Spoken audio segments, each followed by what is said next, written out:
दृष्टि है इसके ऑडियो आर्टिकल प्रोग्राम में आपका स्वागत है। आज का हमारा आर्टिकल द हिंदू में प्रकाशित लेख a long road on national education policy 2020 और द इंडियन एक्सप्रेस में छपे लेख न्यू पॉलिसी ओल्ड टेस्ट के सम्मिलित सारांश पर आधारित है। इसमें टीम दृष्टि के इनपुट्स भी शामिल हैं। यह जीएस पेपर 2 के शासन व्यवस्था खंड से जुड़ा है। तो आइए लेख की शुरुआत करते हैं। नई शिक्षा नीति, भविष्य और चुनौतियां।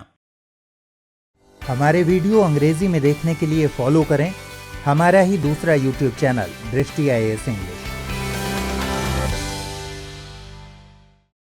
किसी भी देश की शिक्षा की तस्वीर यह बताती है कि वहाँ की सरकार की प्राथमिकता में शिक्षा की जगह क्या है और वह इससे कितना सरोकार रखती है। हालिया वर्षों में दुनिया भर की बेहतर गुणवत्ता वाले विश्वविद्यालयों की सूची में भारत के पिछड़ने के बाद यह उम्मीद की जा रही थी कि सरकार और समूची व्यवस्था इस मामले में सुधार के लिए ठोस पहल करेगी ताकि इस स्थिति में कुछ सुधार हो। ऐसे में केंद्रीय कैबिनेट द्वारा राष्ट्रीय शिक्षा नीति 2020 को मंजूरी देने को आशा भरी नजरों से देखा जा रहा है। यह इस मायने में भी सुखद पहल है कि लगभग 34 साल बाद राष्ट्रीय शिक्षा नीति में बदलाव देखने को मिला है। गौरतलब है कि 1968 और 1986 के बाद यह तीसरी राष्ट्रीय शिक्षा नीति है जिसका मसौदा 2019 में ही तैयार कर लिया गया था। इसरो प्रमुख रह चुके डॉक्टर के कस्तूरीरंगन की अध्यक्षता में 2017 में इस एक समिति का गठन किया गया था और उसी समिति ने इस शिक्षा नीति का मसौदा तैयार किया था। अब प्रधानमंत्री की अध्यक्षता वाली कैबिनेट कमेटी ने इस मसौदे को मंजूरी देकर स्कूल समेत उच्च शिक्षा व्यवस्था में परिवर्तन की राह को हरी झंडी दे दी है। साथ ही मानव संसाधन विकास मंत्रालय का नाम बदलकर शिक्षा मंत्रालय करने को भी मंजूरी दी गई है। इसका मकसद शिक्षा और सीखने की ओर पुनः अधिक ध्यान आकर्षित करना है। ऐसे में यह जानना समझना बेहद जरूरी है कि सरकार शिक्षा व्यवस्था को गुणवत्तापूर्ण बनाने के लिए क्या क्या नीतियां लेकर आई है। पहले के मुकाबले नई तस्वीर कैसी होगी, इस पर सबकी निगाहें टिकी हैं।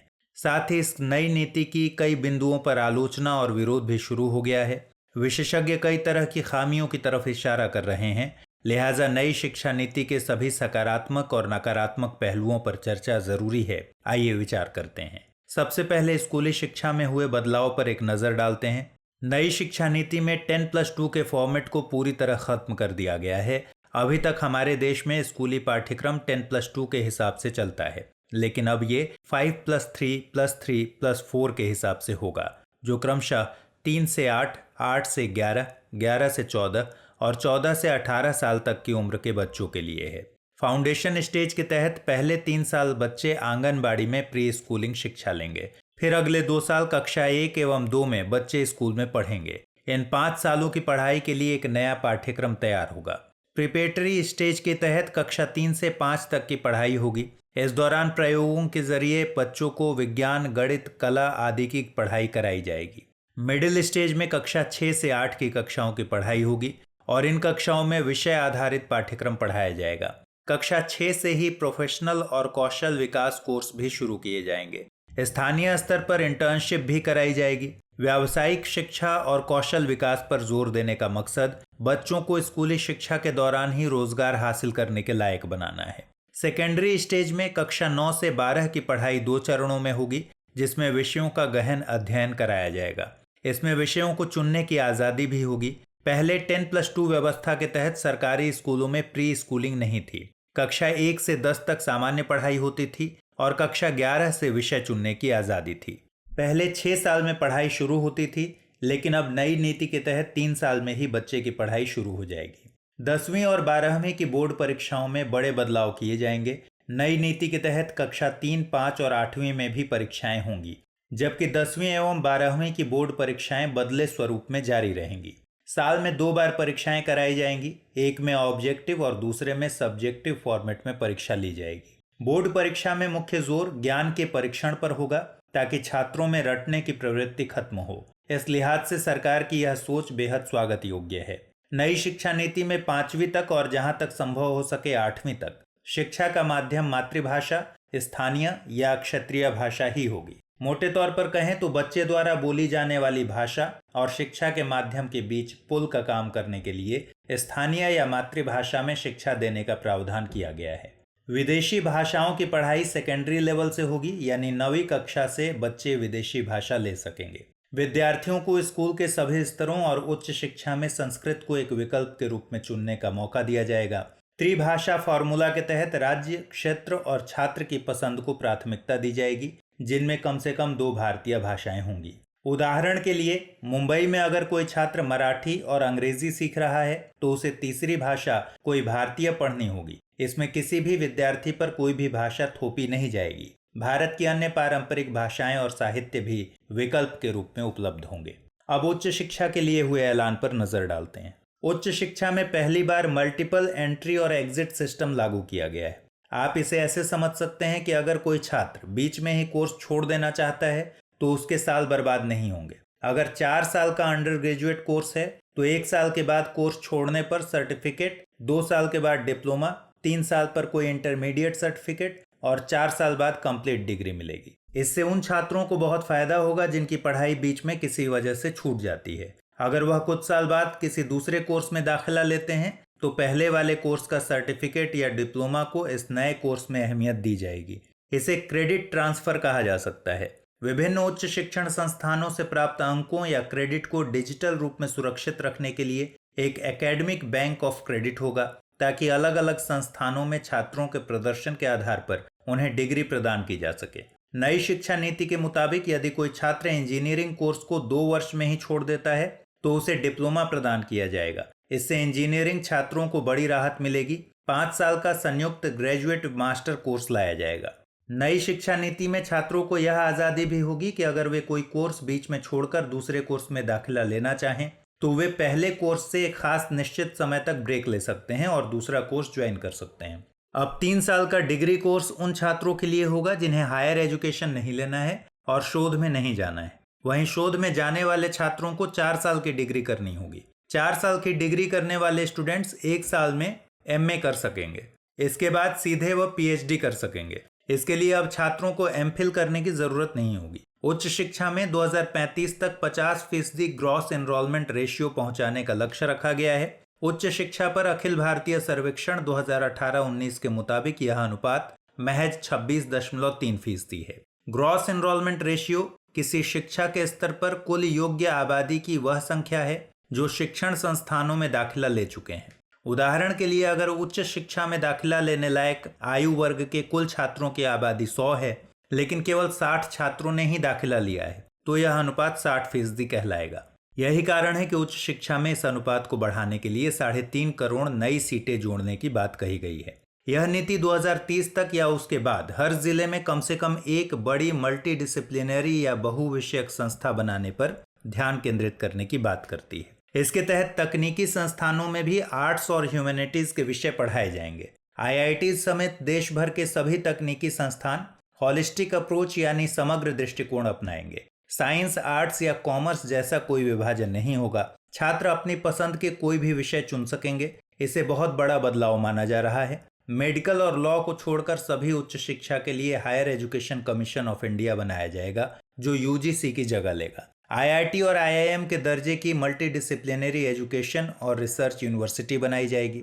ये संस्थान विश्व स्तर के होंगे। नई शिक्षा नीति में देश भर के सभी संस्थानों में दाखिले के लिए एक कॉमन एंट्रेंस एग्जाम आयोजित कराए जाने की बात भी कही गई है। यह एग्जाम नेशनल टेस्टिंग एजेंसी कराएगा। हालांकि यह ऑप्शनल होगा और सभी छात्रों के लिए इस एग्जाम में बैठना अनिवार्य नहीं रहेगा। आइए अब दूसरी बड़ी घोषणाएं जान लेते हैं। उच्च शिक्षा में यूजीसी, एआईसीटीई, एनसीटीई की जगह अब एक ही नियामक होगा जो संस्थानों को निर्देश देगा। कॉलेजों को स्वायत्तता देकर 15 साल में विश्वविद्यालयों से संबद्धता की प्रक्रिया को पूरी तरह से खत्म कर दिया जाएगा। उन्हें धीरे धीरे स्वायत्त बनाया जाएगा। ये कॉलेज आगे चलकर डिग्री देने वाले स्वायत्त कॉलेज बनेंगे या किसी यूनिवर्सिटी से जुड़े कॉलेज। शिक्षा को अंतर्राष्ट्रीय स्वरूप देने के लिए टॉप ग्लोबल रैंकिंग रखने वाली यूनिवर्सिटीज को भारत में अपना ब्रांच खोलने की अनुमति दी जाएगी। एक्सपर्ट्स का कहना है कि इससे भारत के स्टूडेंट्स विश्व के बेस्ट इंस्टीट्यूट और यूनिवर्सिटी में एडमिशन ले सकेंगे। उन्हें विदेश नहीं जाना पड़ेगा।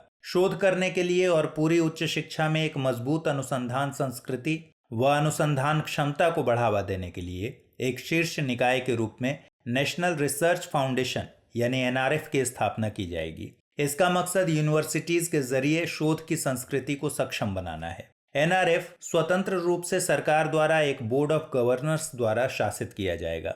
इलेक्ट्रॉनिक पाठ्यक्रम क्षेत्रीय भाषाओं में विकसित किए जाएंगे। वर्चुअल लैब विकसित की जा रही है और एक राष्ट्रीय शैक्षिक टेक्नोलॉजी फोरम बनाया जा रहा है। हाल ही में वैश्विक महामारी के कारण ऑनलाइन शिक्षा को बढ़ावा देने के लिए सिफारिशों के एक व्यापक स्कोप को कवर किया गया है। जहां भी पारंपरिक और व्यक्तिगत शिक्षा प्राप्त करने का साधन उपलब्ध होना संभव नहीं है, वहां गुणवत्तापूर्ण शिक्षा के वैकल्पिक साधनों की तैयारियों को सुनिश्चित करने के लिए सरकार में डिजिटल अवसंरचना, डिजिटल कंटेंट और क्षमता निर्माण के मकसद से एक समर्पित इकाई बनाई जाएगी। सभी भारतीय भाषाओं के संरक्षण, विकास और उन्हें जीवंत बनाने के लिए नई शिक्षा नीति में पाली, फारसी और प्राकृत भाषाओं के लिए एक Indian institute of translation and interpretation की स्थापना करने की बात कही गई है। उच्च शिक्षण संस्थानों में संस्कृत और सभी भाषा विभागों को मजबूत करने और ज़्यादा से ज़्यादा उच्च शिक्षण संस्थानों के कार्यक्रमों में शिक्षा के माध्यम के रूप में मातृभाषा या स्थानीय भाषा का उपयोग करने की सिफारिश की गई है। शिक्षा में तकनीक के इस्तेमाल पर जोर दिया गया है। इनमें ऑनलाइन शिक्षा का क्षेत्रीय भाषाओं में कंटेंट तैयार करना, वर्चुअल लैब, डिजिटल लाइब्रेरी, स्कूलों, शिक्षकों और छात्रों को डिजिटल संसाधनों से लैस कराने जैसी योजनाएं शामिल हैं। शिक्षकों के लिए राष्ट्रीय प्रोफेशनल मानक राष्ट्रीय अध्यापक शिक्षा परिषद द्वारा वर्ष 2022 तक विकसित किया जाएगा। इसके लिए एनसीईआरटी, एससीईआरटी, शिक्षकों और सभी स्तरों एवं क्षेत्रों के विशेषज्ञ संगठनों के साथ परामर्श किया जाएगा। नेशनल मेंटरिंग प्लान के जरिए शिक्षकों का उन्नयन किया जाएगा। अब सवाल है कि नई शिक्षा नीति को लागू करने में क्या चुनौतियां आएंगी। दरअसल नई शिक्षा नीति कई संभावनाओं के साथ कई सारे सवाल और चुनौतियां भी साथ लाई है। नई नीति के मुताबिक सरकार शिक्षा पर जीडीपी का 6% खर्च करेगी। हालांकि 1986 की राष्ट्रीय शिक्षा नीति में भी यही बात कही गई थी, लेकिन तस्वीर बेहद अलग है। दरअसल 2017-18 में भारत सरकार ने जीडीपी का महज 2.7% ही शिक्षा पर खर्च किया। भारत सरकार खुद बताती है कि 2017-18 में हमने शोध कार्यों पर जीडीपी का महज 0.7% खर्च किया। लिहाजा खर्च के मामले में सरकार इतनी बड़ी उछाल कैसे लाएगी, इस पर स्थिति साफ नहीं हो सकी है। उधर ग्रॉस एनरोलमेंट रेशियो पहुंचाने का लक्ष्य 26.3% से बढ़ाकर 50% रखा गया है। आर्थिक सर्वे 2017-18 के मुताबिक भारत में प्रति 1 लाख आबादी पर शोध करने वालों की संख्या महज 15 है। सरकार ने लक्ष्य की प्राप्ति के लिए 3.5 करोड़ नई सीटें जोड़ने की बात कही है, लेकिन फिर वही सवाल है कि इस लक्ष्य को हासिल करने के लिए सरकार के पास क्या खाका है और सरकार इस लक्ष्य को कैसे हासिल करेगी। उच्च शिक्षा में यूजीसी, एआईसीटीई, एनसीटीई की जगह एक ही नियामक को लेकर भी विवाद है। जानकारों का मानना है कि चूंकि इस नियामक की कमान केंद्र सरकार के हाथ में होगी, इसलिए इससे शिक्षा का केंद्रीकरण होगा, जिससे संस्थानों की स्वायत्तता की राह में बड़ी रुकावट पैदा होगी। जानकारों का कहना है कि अब जबकि शिक्षा के विकेंद्रीकरण का समय है, तब सरकार बेवजह ही इसे उलझाने की कोशिश में है। इस स्थिति में केंद्र सरकार राज्य सरकार की समस्या को अनदेखी कर सकती है। बच्चों को मातृभाषा या स्थानीय भाषा में पढ़ाने को लेकर भी कई तरह के सवाल और अनिश्चितताएं हैं। उदाहरण के लिए दिल्ली जैसे केंद्र शासित प्रदेश में देश के अलग अलग राज्यों से आए लोग रहते हैं। ऐसे में एक ही स्कूल में अलग अलग मातृभाषा को जानने वाले बच्चे होंगे। लिहाजा सवाल है कि उन बच्चों का माध्यम क्या होगा। एक बड़ा सवाल अंग्रेजी माध्यम के स्कूलों को लेकर भी है कि क्या ऐसे स्कूल स्थानीय भाषा वाले कॉन्सेप्ट को अपनाने को राजी होंगे। फिर प्राइमरी में ही एक राज्य से दूसरे राज्य शिफ्ट करने वाले बच्चे का माध्यम न बदले, इसके लिए सरकार क्या उपाय करेगी। ये कुछ ऐसे बिंदु हैं जिन पर अभी काफी ऊहापोह का माहौल है। अब सवाल है कि आगे की राह क्या हो। इसमें कोई दो राय नहीं है कि इस नीति को अमली जामा पहनाने में सरकार के समक्ष दर्जनों अड़चने हैं। सभी घोषणाओं को जमीन पर उतारने के लिए बुनियादी अवसंरचना की जरूरत होगी। इससे भी ज्यादा राजनीतिक इच्छा शक्ति को प्रबल करना होगा। नीति का क्रियान्वयन कितना मुश्किल है, इसका अंदाजा इसी बात से लगाया जा सकता है कि अभी शिक्षा के लिए आवंटित फंड्स का पूरा इस्तेमाल भी नहीं हो पाता। यह स्थिति तब है जब हमारी सरकारें दूसरे देशों के मुकाबले कम खर्च करती हैं। पिछले 5 सालों में 4 साल ऐसे गुजरे हैं जब शिक्षा के लिए जारी किए गए बजट को पूरा खर्च नहीं किया जा सका। 2014-15 में आवंटित बजट की 17% रकम खर्च नहीं की जा सकी, जो पिछले 10 सालों में सबसे ज्यादा है।